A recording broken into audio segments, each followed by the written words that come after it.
Hey, I want to tell you a couple of things about the books on my shelf so that you can also think about getting them since they're the best ones that I've accrued over 20 years.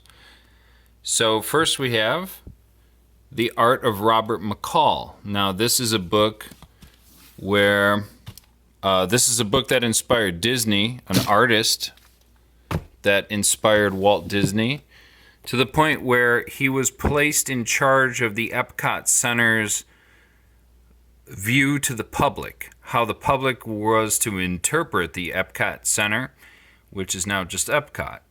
But October 1982 was the beginning of the Epcot Center as a Disney World park. And so Robert McCall was the person that made it all happen in an artistic sense to portray.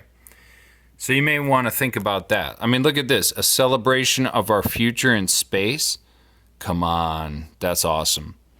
All right, here we have The Earth's Story, which is a book about the history of the Earth from a geological standpoint. It's well, it's a book that it's vintage, that's for sure. It's from the 50s. But it was done at a time when the artistic drawings were by hand. Nothing was computerized. I guess we could look at a couple of the drawings. Sure.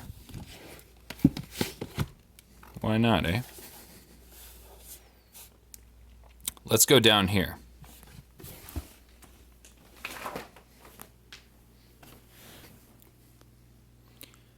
Done in cooperation with the American Museum of Natural History. The Earth Story.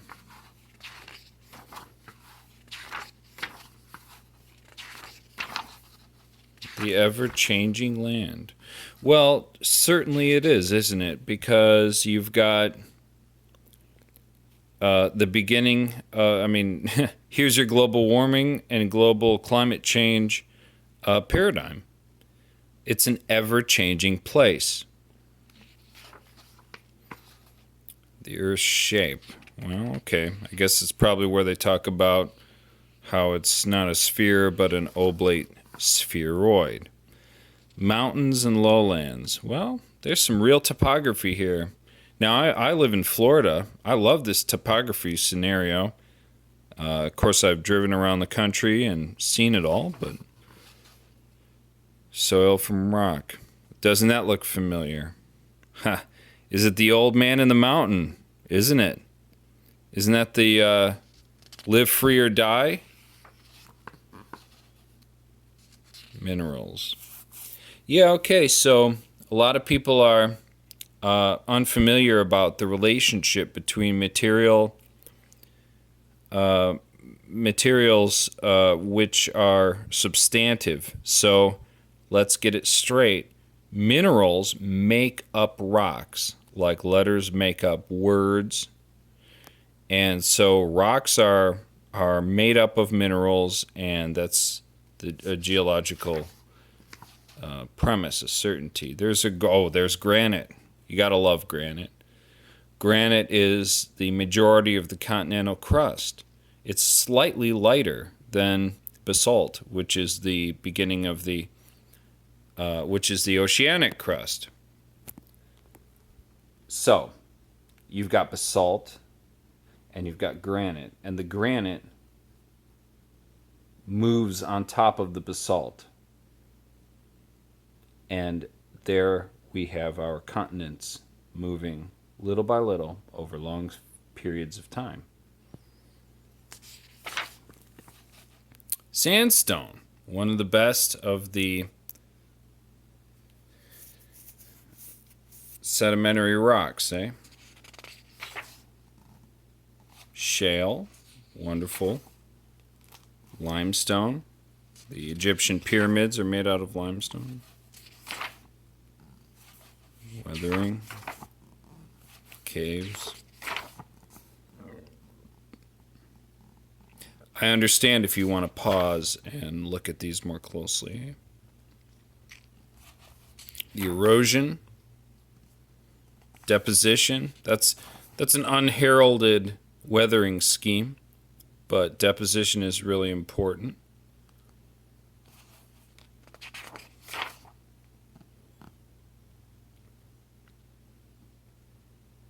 Erosion. Well, there you go. Here we have a lesson in opposites. Deposition is the producing of new material on top of an object, like these mountains here. Whereas erosion is the getting rid of those same materials off of an object, like that mountain. So those are opposites for sure. Deposition by waves. Okay, so this is when the sea gives back to us. Usually we talk about erosion in the form of the beach going away into the sea, but most often you're going to hear it that way. However, look at this. Here we have deposition of material onto the shore. And the shore, think of it like this. Where did all those shells come from on the beach? Well, they came from this. That's what happened. Deposition in streams. All right. Well, we don't live by a stream. So. Okay, let's look at something else here. Those are horses. See that? That's a horse.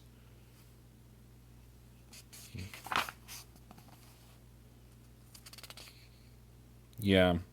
All right, so here we have the canyons, the Colorado River forming the Grand Canyon. I mean, that's just a miracle of nature, man. Niagara Falls. Don't do the thing with the bucket, eh? Alluvial fans.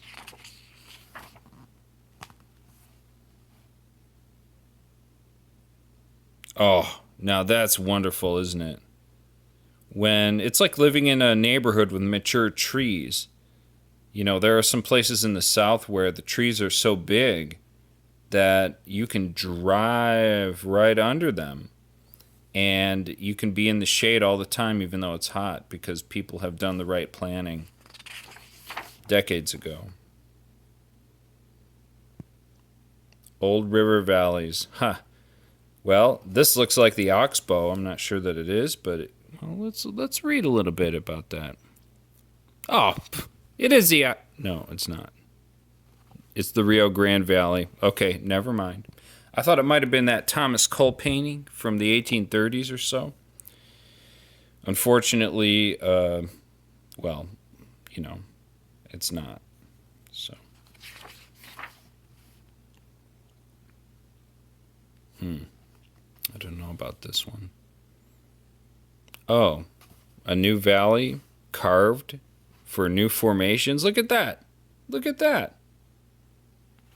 That's awesome. Glaciers. They're big. They're heavy. People wonder how heavy they are. They're super heavy. Pick up a fish tank with water in it if you don't understand that. Ice falls. Ha! The Eternal Wanderer, eh? Just not quite at the top. If you don't know what the Eternal Wanderer is, then look up the painting from the 19th century. Glacier snouts. Huh. Must be a place where it's almost like a river where the glacier went down into a chasm or a valley and refroze. Little by little. Glacier erosion. Yeah, a lot of crazy stuff happens when a glacier melts, and that's what the erosion, therefore, will be. It will pull from the material that it was sitting on top of. Of course, the Great Lakes are the biggest example of that. Alaskan glaciers.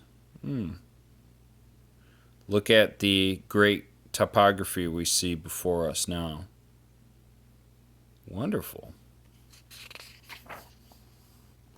Sculpture. Well, here's sculpture by mankind. Some of that right there.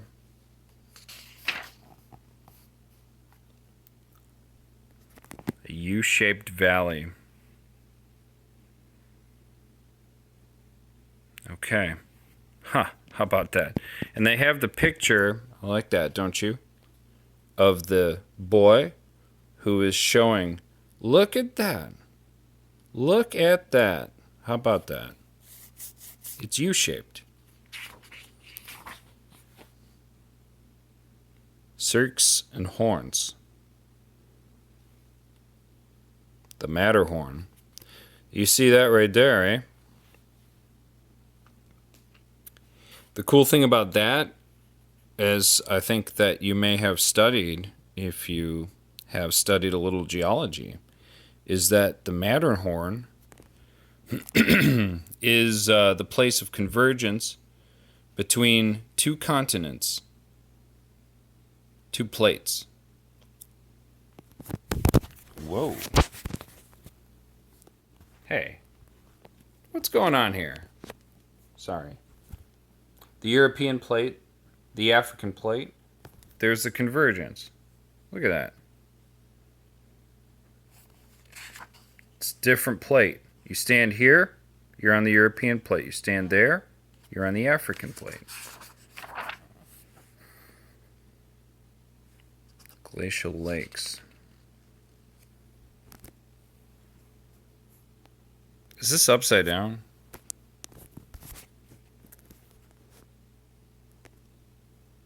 How could you be so stupid? All right. Yeah, great disasters. Like this video, eh? The Ice Age.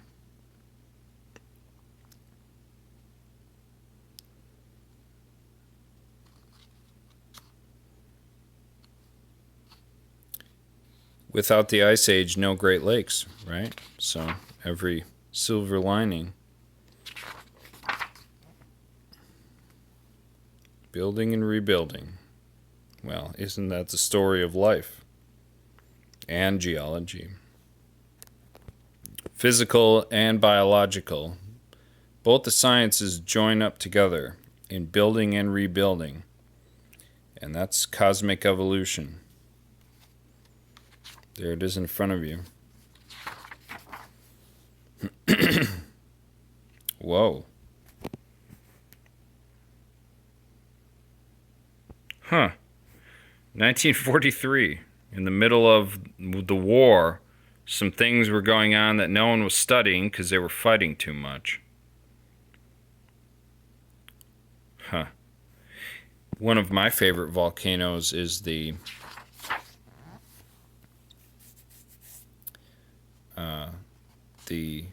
magma and lava products. Floods of rock. Is this dude running away? Yeah. Well, the other guy's just watching and taking pictures. Probably went there to study it. Cones and craters.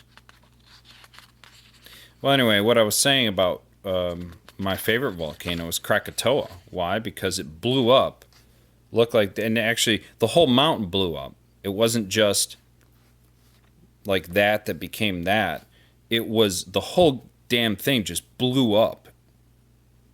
I mean, you may have known about, you can video Mount St. Helens and see how the last big explosion in an American volcano went down, but Krakatoa in Indonesia in the 19th century, around 1880, 1870, it literally exploded. The whole mountain was gone. But in 1927, the son of Krakatoa, and that's what they call it in Indonesia, the villagers in their fishing boats, they call the thing that arose in 1927, and when I say arose, what I mean by that is, in geological terms, things go slowly. Nobody sees continental drift. You can feel it when there's an earthquake or a volcanic eruption. But these people fishing literally saw a mountain rise up in real time out of the sea, out of the ocean sea. That was a crazy day for them, I'm sure.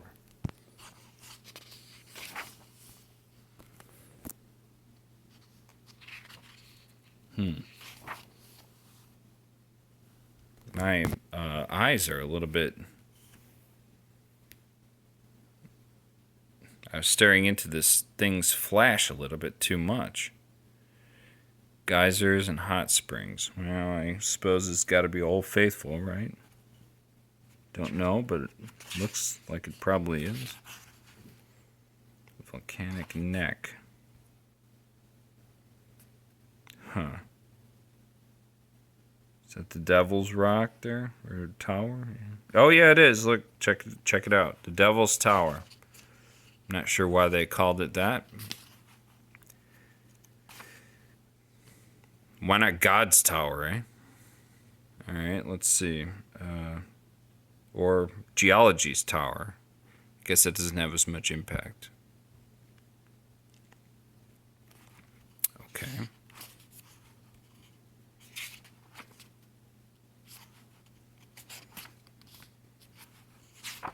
Huh. This stuff is really interesting, eh? And it's just one book, right? So we've got so many books to cover that you can waste hours and hours thinking about all this.